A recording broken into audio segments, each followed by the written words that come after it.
Hai, apa kabar teman-teman? Pada video kali ini kita akan membahas tentang mengurai informasi penting dalam bentuk peta pikiran.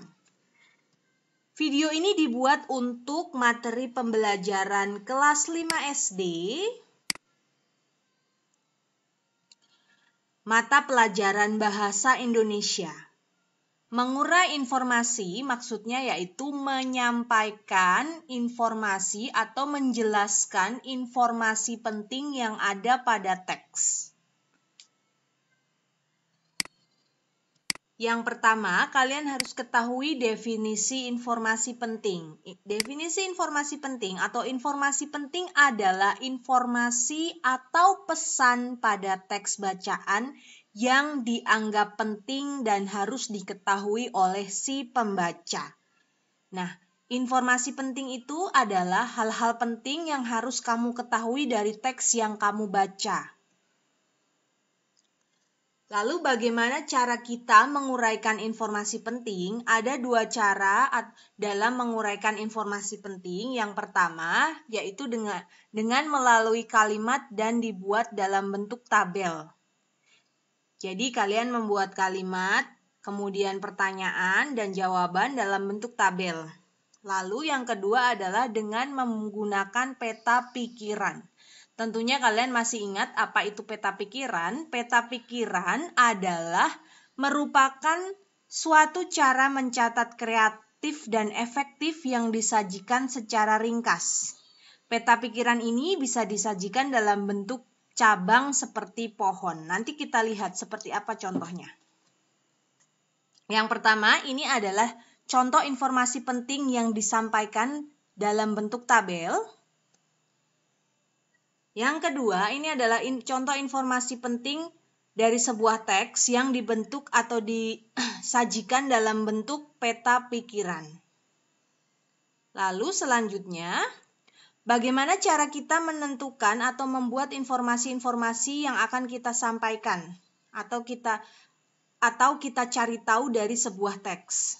Yang pertama adalah tentunya baca terlebih dahulu teks yang ingin kamu cari tahu apa informasinya.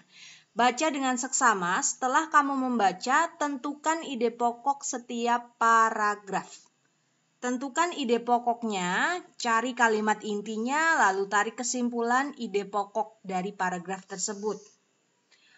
Selanjutnya yang kedua, buat daftar pertanyaan untuk menemukan informasi. Setelah kamu menentukan ide pokoknya, kamu bisa membuat daftar pertanyaan dari paragraf yang sudah kamu baca atau dari teks yang sudah kamu baca. Kata tanyanya boleh pakai kata apa, siapa, di mana, kapan, mengapa, dan bagaimana. Sesuaikan dengan kebutuhan kamu.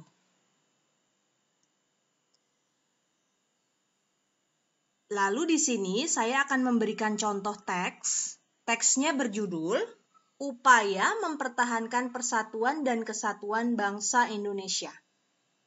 Teks ini saya ambil dari buku Bupena kelas 5 jilid 5B.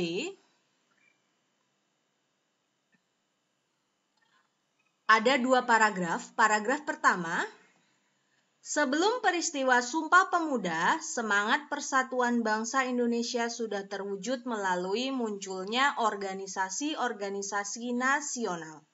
Salah satunya adalah Indische Partij.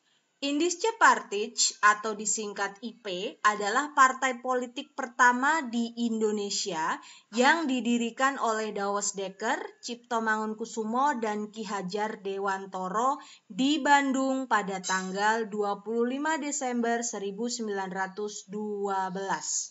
Ini adalah paragraf pertama. Lalu selanjutnya paragraf kedua.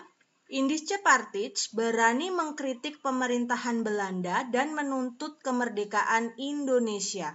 Indische Partij bertujuan untuk mengembangkan semangat persatuan dan cinta tanah air bangsa Indonesia.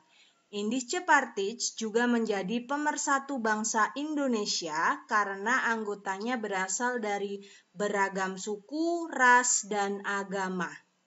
Nah, setelah kita baca dengan seksama kedua paragraf ini, kita akan cari tahu ide pokok setiap paragraf tersebut. Carilah ide pokoknya paragraf pertama tadi sudah kita baca. Ide pokoknya adalah partai politik Indische Partij. Kenapa bisa mendapatkan ide pokok ini? Karena dalam paragraf pertama membahas tentang Indische Partij itu apa, siapa pendirinya, di mana didirikannya, kapan didirikannya. Lalu kemudian latar belakangnya apa. Selanjutnya paragraf kedua, yang sudah kita baca tadi, kita mendapatkan ide pokok peran Indische Partij. Kenapa bisa kita temukan ide pokok peran Indische Partij? Kalau kalian perhatikan di paragraf kedua ini, kalian bisa lihat tujuan didirikannya Indische Partij, kemudian fungsi Indische Partij di Indonesia. Kemudian, setelah kita mendapatkan ide pokok pada masing-masing paragraf tersebut, langkah selanjutnya yaitu kalian diminta membuat pertanyaan dan jawaban. Nah, ini adalah judulnya. Kemudian kita akan membuat pertanyaan dan jawaban untuk paragraf pertama. Nah, pertanyaan pertama, apa itu Indische Partij? Indische Partij, jawabannya, Indische Partij adalah partai politik pertama di Indonesia. Pertanyaan kedua, siapa pendiri Indische Partij? Di sini saya singkat IP. Pendirinya adalah Douwes Dekker, Cipto Mangunkusumo, dan Ki Hajar Dewantoro. Pertanyaan ketiga, kapan Indische Partij didirikan? Didirikan pada tanggal 25 Desember 1912. Di mana Indische Partij didirikan? Didirikan di kota Bandung. Ini adalah pertanyaan dan jawaban untuk paragraf pertama. Lalu ini adalah pertanyaan dan jawaban untuk paragraf kedua. Bagaimana sikap Indische Partij terhadap pemerintahan Belanda? Indische Partij berani mengkritik pemerintahan Belanda. Apa tujuan didirikannya Indische Partij? Tujuannya yaitu mengembangkan semangat persatuan dan cinta tanah air dan bangsa. Pertanyaan terakhir, mengapa Indische Partij dikatakan sebagai pemersatu bangsa? Karena anggotanya berasal dari beragam suku, ras, dan agama di Indonesia. Nah, ini adalah pertanyaan yang berhasil kita buat untuk paragraf 2 beserta jawabannya. Setelah kalian berhasil membuat pertanyaan dan jawaban, langsung kita ke step terakhir yaitu menyimpulkan atau merangkai informasi penting yang sudah kita dapatkan ke dalam bentuk peta pikiran. Tentunya yang pertama jangan lupa tulis judulnya terlebih dahulu.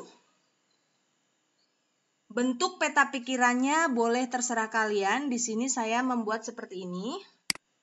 Lalu saya buat anak panah. Paragraf pertama atau informasi penting pada paragraf pertama akan saya tulis di sini. Pertama, Indische Partij adalah partai politik pertama di Indonesia. Pendirinya adalah Douwes Dekker, Cipto Mangunkusumo, dan Ki Hajar Dewantoro. Didirikan tanggal 25 Desember 1912. Didirikan di kota Bandung. Lalu, informasi penting pada paragraf kedua. Indische Partij berani mengkritik pemerintahan Belanda. Tujuan didirikannya mengembangkan semangat persatuan dan cinta tanah air dan bangsa. Indische Partij adalah partai pemersatu bangsa karena anggotanya berasal dari beragam suku, ras, dan agama di Indonesia. Nah, kita sudah berhasil membuat informasi penting ke dalam bentuk peta pikiran. Nah, seperti ini saja, mudah bukan? Kamu bisa nanti latihan di rumah dengan menggunakan buku kalian, buku yang kalian punya, atau cari teks bacaan, dan tulis informasi pentingnya ke dalam bentuk peta pikiran. Nah, itu saja penjelasan saya tentang bagaimana cara menguraikan informasi penting ke dalam bentuk peta pikiran. Yang pertama, kalian harus ingat pengertian informasi penting, yaitu hal atau pesan penting yang akan disampaikan si penulis kepada si pembaca. Kemudian, pengertian daripada peta pikiran tadi juga sudah saya bahas. Nah, terima kasih sudah menonton video ini, semoga bermanfaat. Sampai berjumpa kembali di lain kesempatan.